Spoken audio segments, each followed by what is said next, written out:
pêche avec mon pote Maxime. Donc la veille on avait fait une bredouille, donc on se motive pour retourner à la pêche. 6h40, on descend ce magnifique petit canyon dont on ne dira pas le nom. Les connaisseurs sauront où c'est.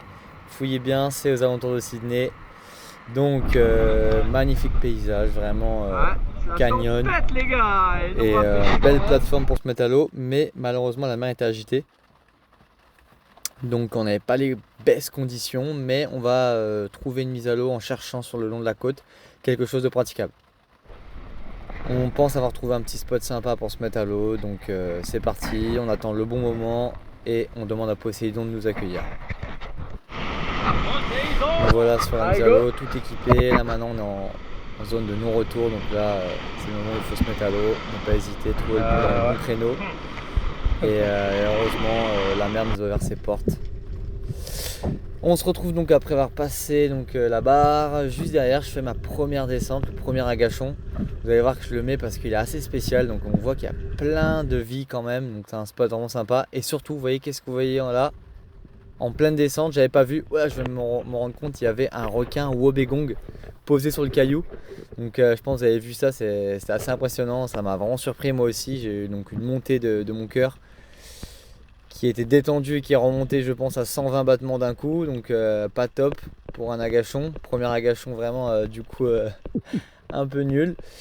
Donc j'ai le requin dans le dos, je suis pas à l'aise. Je vois qu'il y a pas mal de baitfish. Vous verrez pas à l'image, mais j'ai vu au loin des bonitos.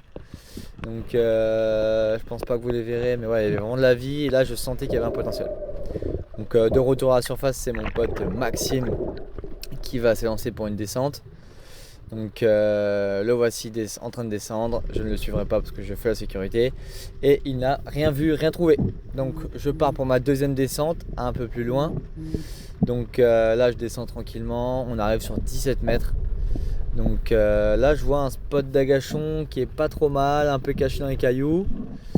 Mais je trouvais pas ça satisfaisant, je me dis je vais me mettre un peu plus devant pour avoir une vue sur l'ensemble une vue à 180 degrés au moins, un peu plus de visuel. Donc je me positionne et vous voyez il n'y a vraiment pas de vie, donc là c'est vraiment un peu le désert.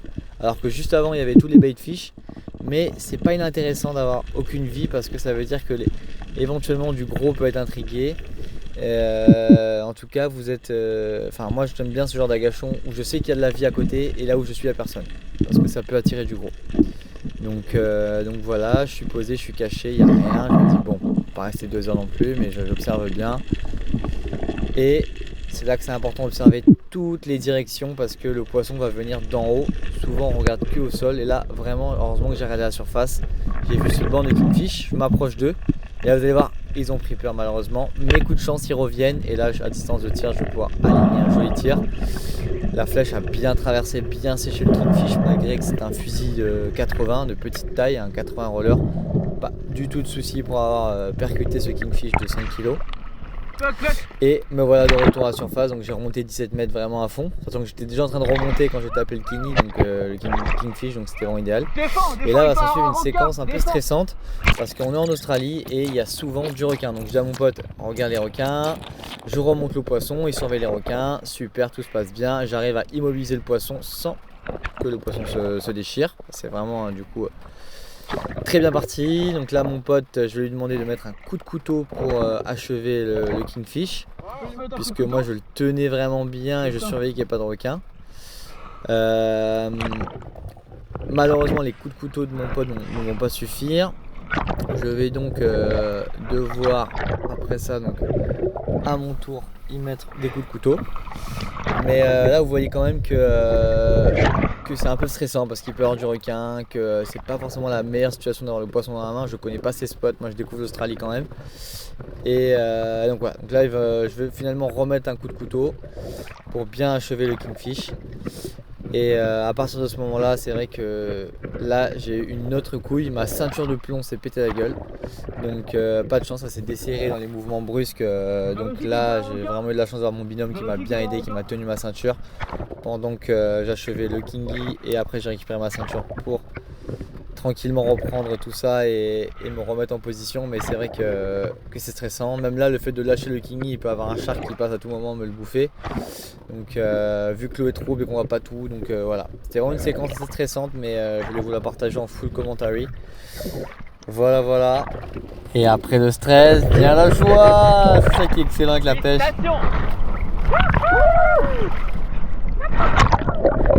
Le Kenny, on a fait le Kenny.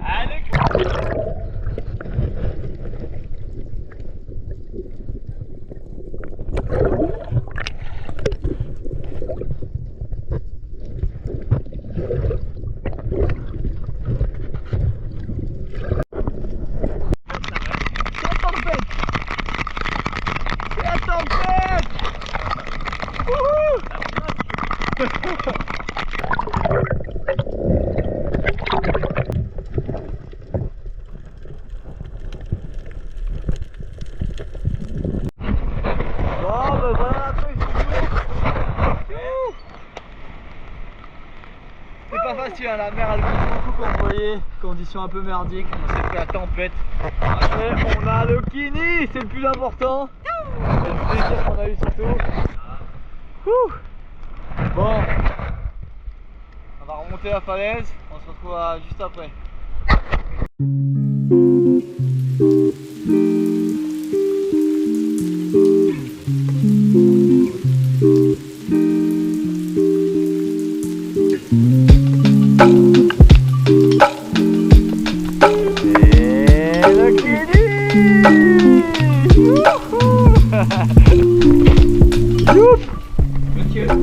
Découverte des toilettes en Australie pour rincer le poisson. Donc voilà. 5 étoiles. Ça c'est les shots. Les douches c'est où? Shower mate. Shower. On a chacun notre shower, c'est parfait ça. Oh. Oh, qui est tombé. Regardez-moi l'Australie, petite porte en bois, nickel. Et le Kenny est tellement grand qu'il dépasse dans la douche de mon pote, de Maxime. Maxime, ça va? T'as fait un blackout? Il y a le queue du Kingy qui dépasse de la douche. Il y a la queue de mon Kenny. J'aime bien les... non, j'aime pas les queues, encore pas les queues. Right.